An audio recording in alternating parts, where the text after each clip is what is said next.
Podcasting since 2005. This is the King of Podcasts radio network, kingofpodcasts.com. The FCC wants to fast track on ownership, but do they really know the consequences of their actions? The King of Podcasts radio network proudly presents the Broadcasters Podcast. Here is the King of Podcasts. Welcome to the Broadcasters Podcast. King of Podcasts here with you. I've done a lot of shows really quickly this week because I had a medical procedure, a colonoscopy this week. It shows you my age.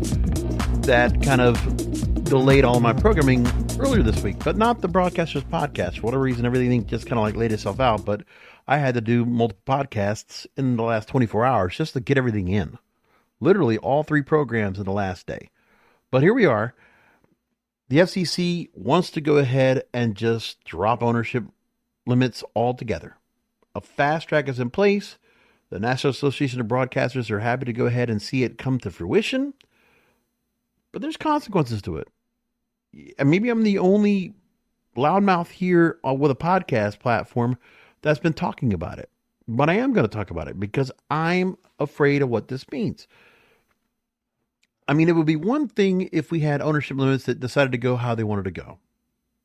If it weren't so many corporations that had the money, or the private equity companies that had so much money just to hold on the properties and not do anything with them. Okay, if we could have a world where radio stations were not bought and paid for, or being held while they were holding on the debt with the likes of iHeartRadio, Odyssey, Cumulus, Urban One, all these other networks that are out there that just don't make enough money to really make it worthwhile. They're just these big corporations that suck the creativity out of any kind of radio programming at all. Meanwhile, local radio stations thrive on some creativity, and of course they're going to try to make money, but at least they're doing something more with their programming. At least they're trying to service their public. Maybe not be as creative as they can be. Some can be more than others, but radio still has a purpose. And as you know, I've talked about it as a resounding call to the music labels. With the stagnation when it comes to music and the fact that we're in the summer right now and there's not much movement on the Billboard Hot 100 charts.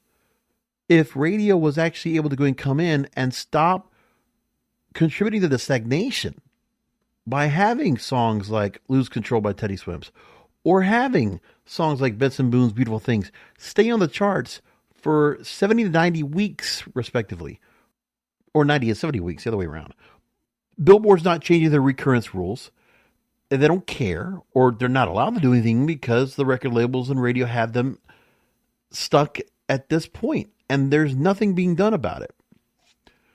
But now we're at the point where allowing this here, the FCC allowing ownership just to be full reign, the floodgates open.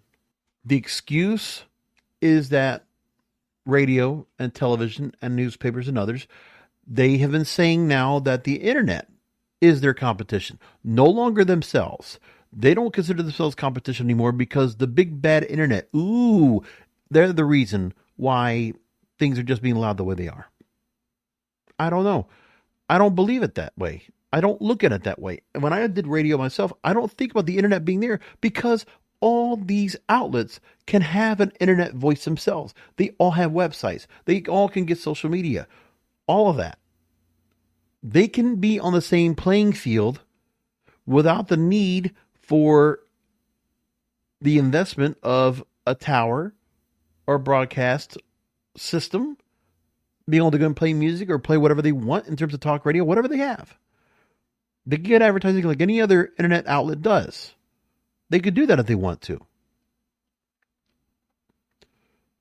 But because these corporate operations don't know how to manage themselves, actually have some creativity, actually have some things that would cause more advertising. And if not advertising from the advertisers, because they've gone to YouTube, they've gone to other routes to advertise themselves, they've gone to podcasting. Then why don't you get the music labels to get back on board and start promoting and selling physical items like they used to? Because radio used to go ahead and relish off of record labels working in kind with radio stations, because as streaming has learned in the last few weeks. We've talked about that as well. We're seeing now a hybrid experience. We talked about that last week. The idea that streaming services for these big major corporations, they cannot live on streaming alone. They must find a way to thrive with their existing platforms that were here well before streaming came into play, well before the internet. How quickly do broadcast networks forget that they first came from radio in the first place? Then go to television, only to start abandoning it as well. Now they don't want to do scripted programming as much. There's less scripted programming than ever, and more unscripted programming and live sports than ever. So it's all changing around. It doesn't make any sense, but that's what we are now with the medium that we have. It's not a good thing. So let's go into what we have right now of what has happened in the FCC that is giving me a bit of distress about what's going to happen. So this is from newscaststudio.com. The FCC is reopening its review of the National Television Multiple Ownership Rule, limiting the reach of broadcast television groups to no more than 39% of U.S. households. Now, we're not talking so much about what this means for radio stations, but we could see much more that happens. So now new public comments are going to be asked for, whether the rules should be retained, modified, or eliminated. And in television, there's the point about existing VHF or UHF radio television stations. By the way, that's the difference between channels 2 through 13 VHF and channels 13 to 69 UHF, where UHF stations count for only half of the reach towards the national cap, if that should actually apply. Well, the Senate has confirmed a new FCC commissioner into the board of the FCC, Olivia Trusty. And now the Republican majority is in place for the FCC, and in their eyes, they want to continue to deregulate. So Brendan Carr, upon the announcement of this, has said that the FCC has had rules on the books since the 1940s, limiting the number of TV stations any single entity can own. And those changes have only accelerated in recent years with the advent of online offerings. So he's showing he's in agreement with these big corporations that the internet has been their competition and has been eating their lunch. Broadcasters now compete for eyeballs with YouTube stars, social media platforms, and streaming services like Hulu and Netflix, not to mention traditional cable and satellite offerings. But see, what people don't understand is that broadcasting can still do a professional job and surpass what all this YouTube content or these other outlets are. Because for the most part, that still identifies with a younger demographic. And there's an older demographic that might flip over towards watching something online, but they all invested in television sets, all invested in radio stations or radio, infotainment dashboards to have radio on it. Like, there are still places where people can easily access television or radio. For the internet, we have to go a little bit more, make sure we have the Wi-Fi. We make sure we have the data to be able to go and access. The last time this was reviewed was 2017 when the FCC issued a notice of proposed rulemaking. And since then, there have been industry developments, changes in market conditions, and evolving media consumption patterns. Yes, we've had streaming. We've had, for the music industry, physical units just being basically dismissed because they don't even have anything anymore to work off of. So the comments being asked for are due 25 days after the notice is published in the Federal Register. Comments are due, reply with comments are due 45 days later. So, of course, Curtis Legate, the president of the National Association of Broadcasters, is so happy about this, saying that this is Chairman Carr's willingness to tackle this critical issue, allowing the NAB to better serve our communities with trusted news and information, which is bullshit. They could do this without. Let's be clear about this too. When it comes to the content we see online, how micro focus is it on local? It's not. What's very interesting right now is on my TikTok feed, my FYP has been getting a lot more local content. I'm getting a lot more local news stations, a lot more local influencers in my feed more than ever. the algorithm has changed to give you more of a microblog than more just of a macro they've been doing. And I do dig it. I actually like it quite a bit. I've really attached myself to a lot of other local people because then I get an actual tap into what's going on in my neighborhoods, in my backyard, my neck of the woods, as they would say on the Today Show. Some weatherman, Al Roker or Wilder Scott, whatever.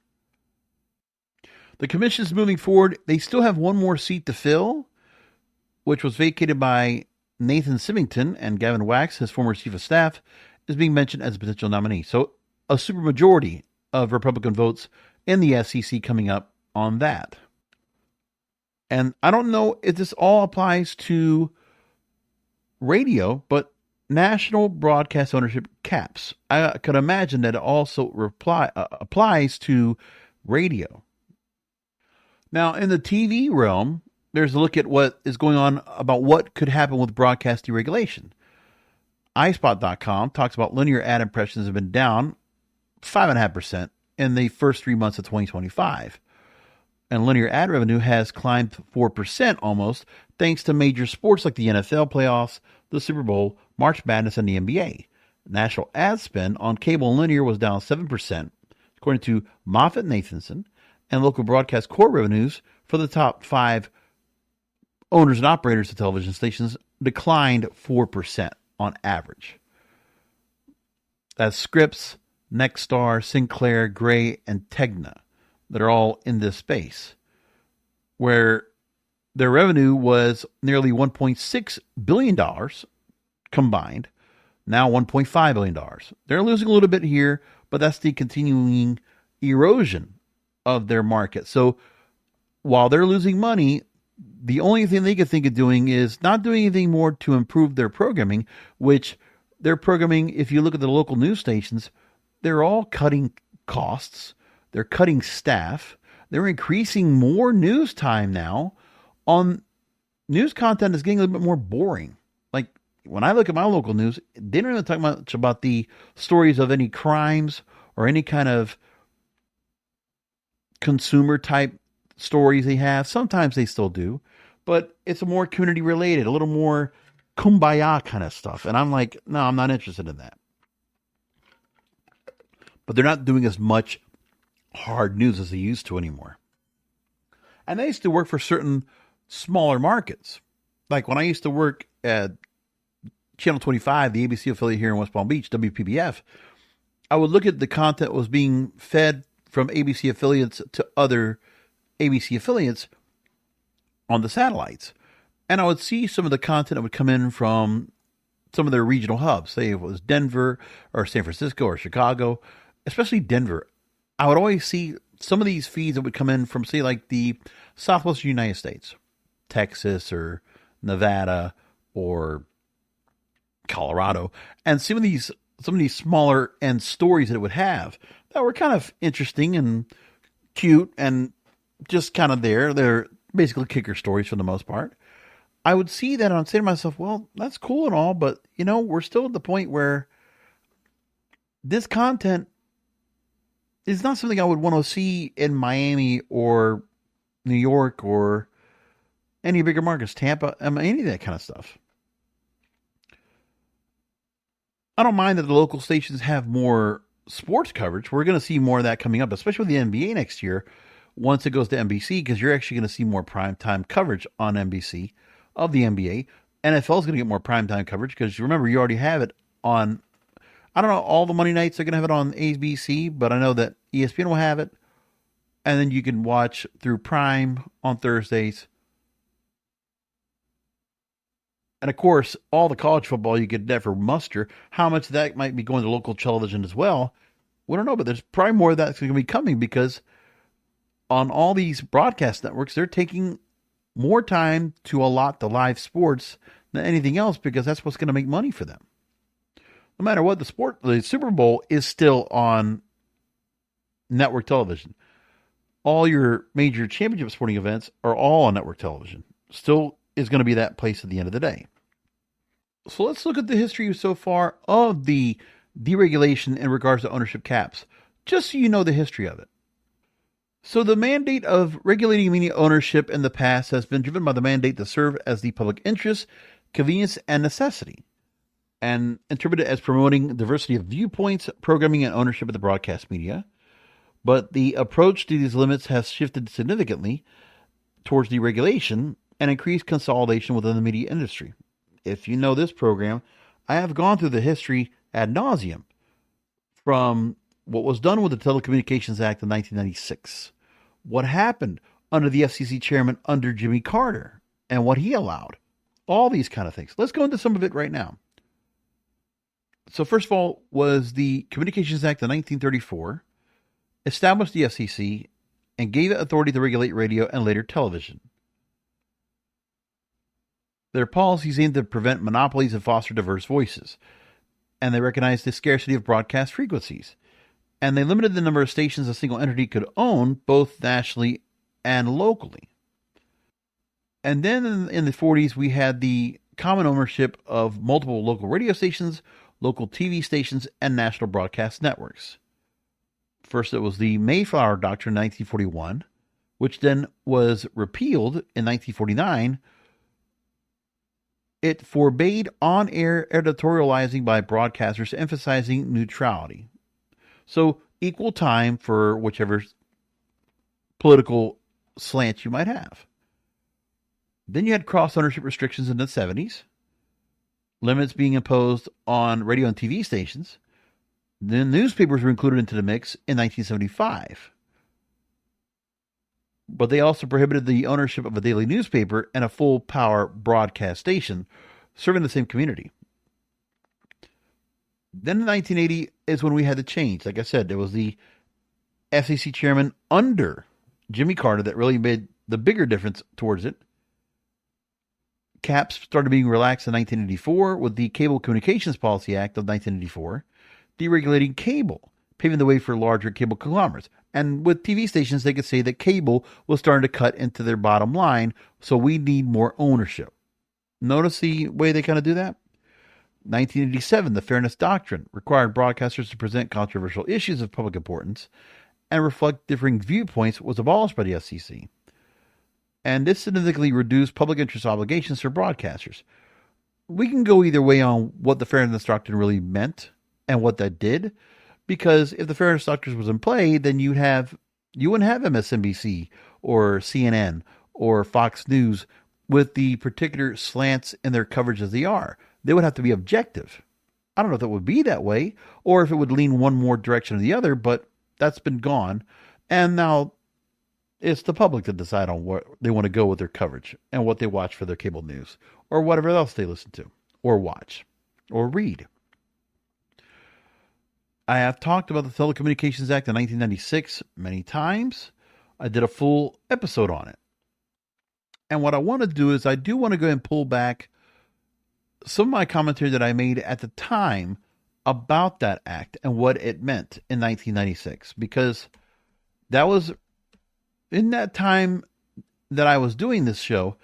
I talked about the fact that we had this change, and then what happened with it was I was very much in the radio business, trying to get into the radio business and looking at a different landscape. We started seeing a little bit of change with the ownership of radio stations. But once that the Telecommunications Act came into play, there were companies, the likes of Lowry Mays with Clear Channel, with Bud Paxson of Paxson Communications, among others, that decided to go roughshod and start buying up stations as much as they could, without any real rhyme or reason of what they were doing.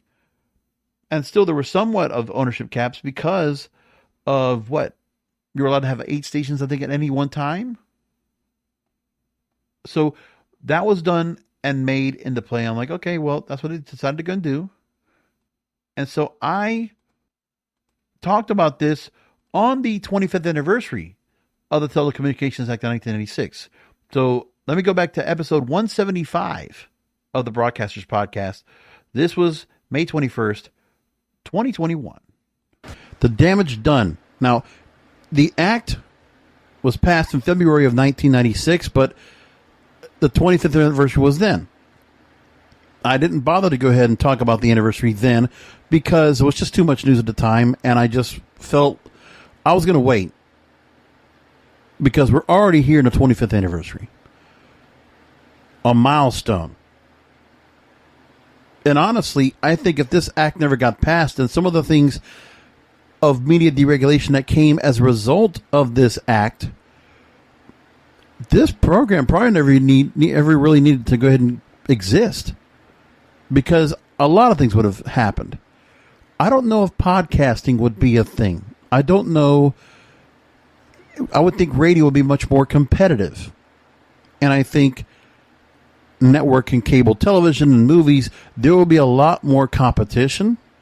A lot more companies vying, large and small. But we would have a real kaleidoscope of content out there. And loads of room for creativity. But it's not like that now. And it still hasn't changed. It's just gotten worse. And so I was actually pretty happy with the fact that I put that story out there. And there were quite a few listens to that episode of what we went and talked about. But nevertheless, that change happened. So the national radio ownership cap was eliminated by that act. And that allowed a consolidation of the radio industry unlike we've never seen. But again, 25 years plus. Now we're coming up on the 30th anniversary, coming up in about 8 months. And at this point in time, we still have deals that were made after this Telecommunications Act to where the companies are still holding on to the debt that they accrued because of the deals that were made in consolidation by the previous owners. I mean, listen, Clear Channel changed its name to iHeartMedia, but it's still holding on to the debt that they had before. And they went through bankruptcy to downsize it from $20 billion to $6 billion. Odyssey from $2 billion to $1 billion. Cumulus also going on the same route. And then you'd have other companies buying other companies, but they would also continue to hold on to that debt. Television ownership was raised from 25 to 35%, and now it's 39% as of 2004, and has not changed since. And as we said, 2017 was the last time they even revisited the idea of ownership caps whatsoever. Also, they eased restrictions on how many radio and TV stations a single entity could own within a single market. In larger radio markets, you could own up to 8 radio stations at any given market. Then you also had cross-ownership loosened as well. And also the FCC could review the media ownership rules every 4 years to determine if they remain necessary in the public interest as a result of competition. And now we're getting to the point where the regulation is going to go wide open because these big major corporations who have mismanaged all these particular stations, radio, television, or even newspapers, publications that they have, they've mismanaged them so badly, now they have to go ahead and cry wolf to the FCC and say, oh, well, the big bad internet is taking away from our bottom line. It's never the company's fault. It's never these corporations' fault. Because they're allowed to continue to foster in this kind of behavior. They're allowed to do this. And there have been judicial decisions that were pressuring the FCC to provide stronger evidence to justify ownership restrictions, rather than rely on theoretical arguments about diversity.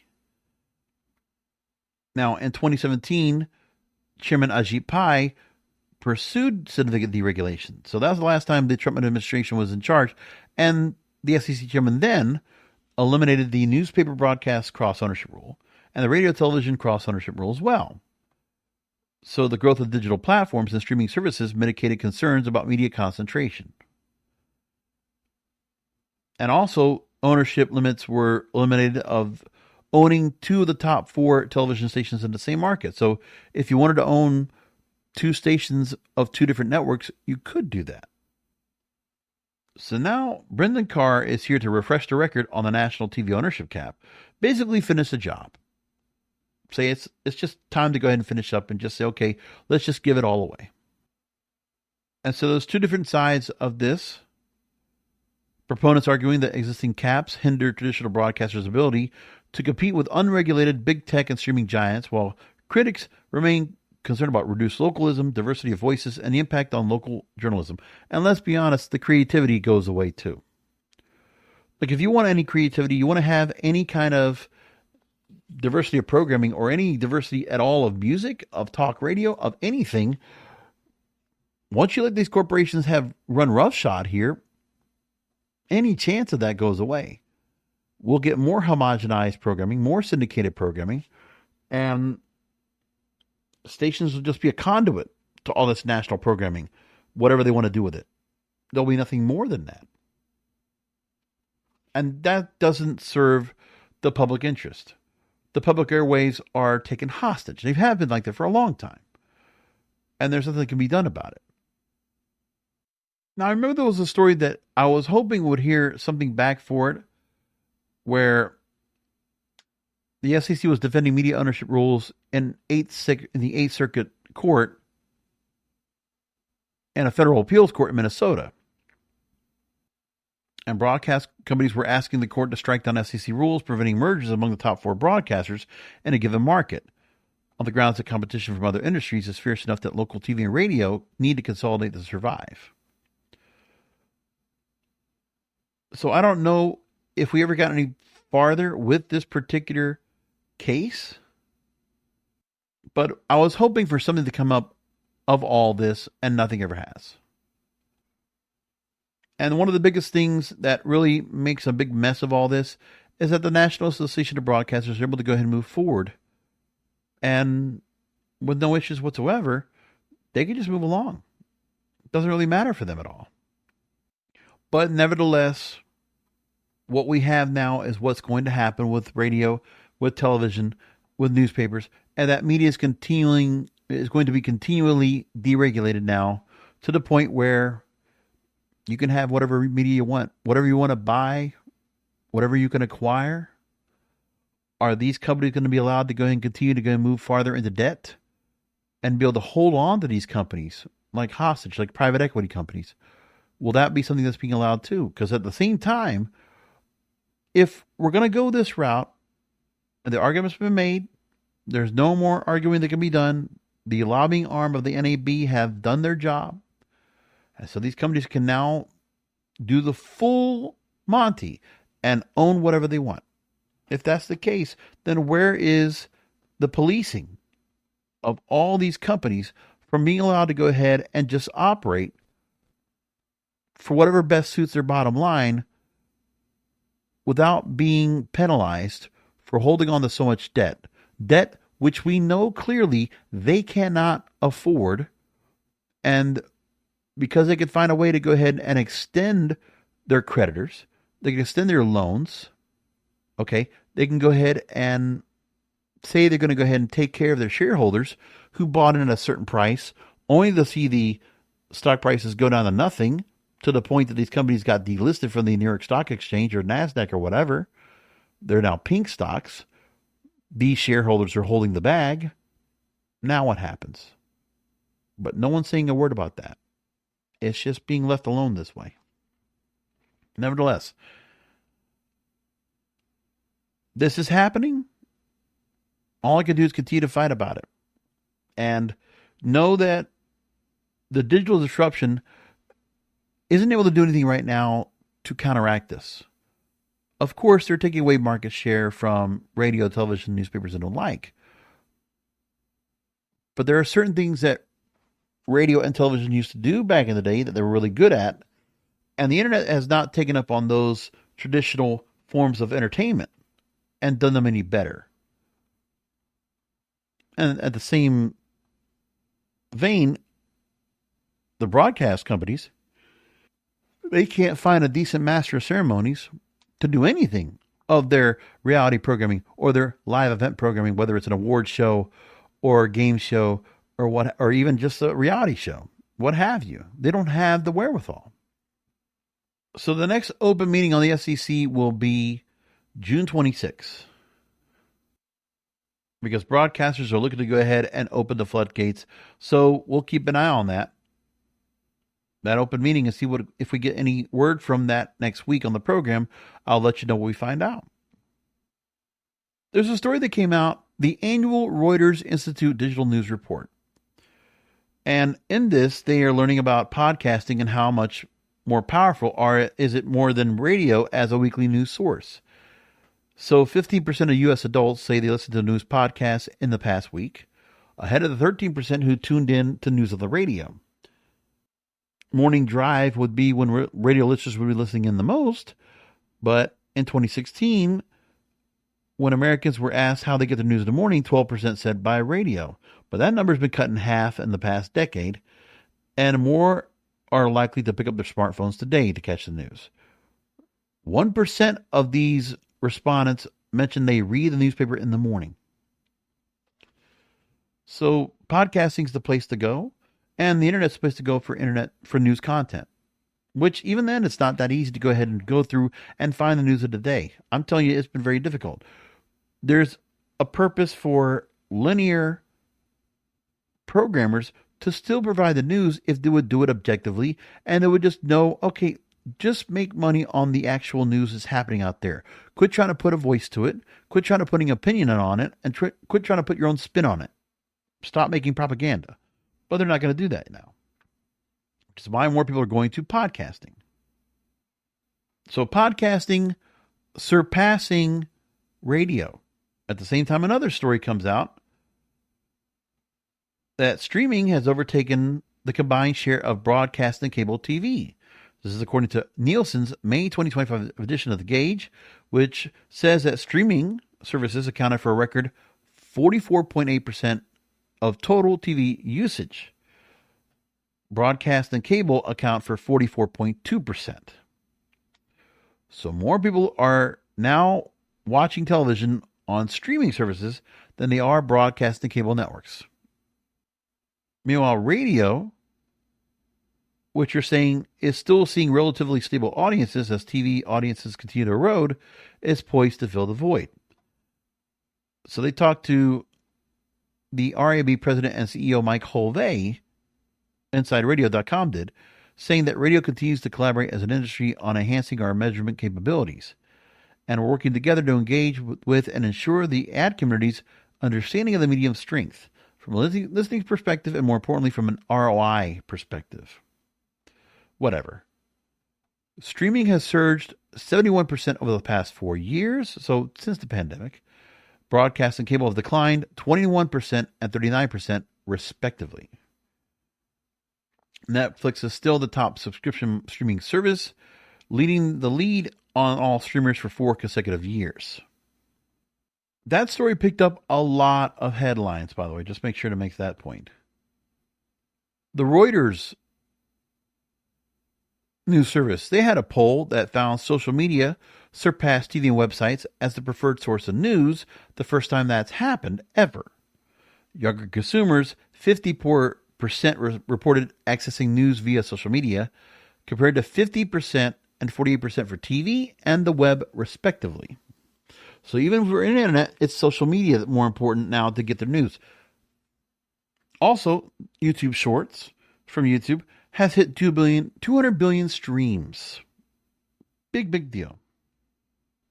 So when you look at the linear outlets that are out there, most legacy publications have managed to survive with some exceptions like the New York Times, but generally in dramatically scaled down form, both in terms of size of their staffs and scope of their ambitions. Then you have Warner Brothers Discovery, NBC Universal's spin-offs of the declining cable assets, and the economies of scale associated with mergers and acquisitions. It is justifying anting up for an entity whose trend lines point in the wrong direction. That's from the Wrap.com, putting that story out about that, among the other things that have going on as well. And one of the other stories I want to bring up before we wrap things up,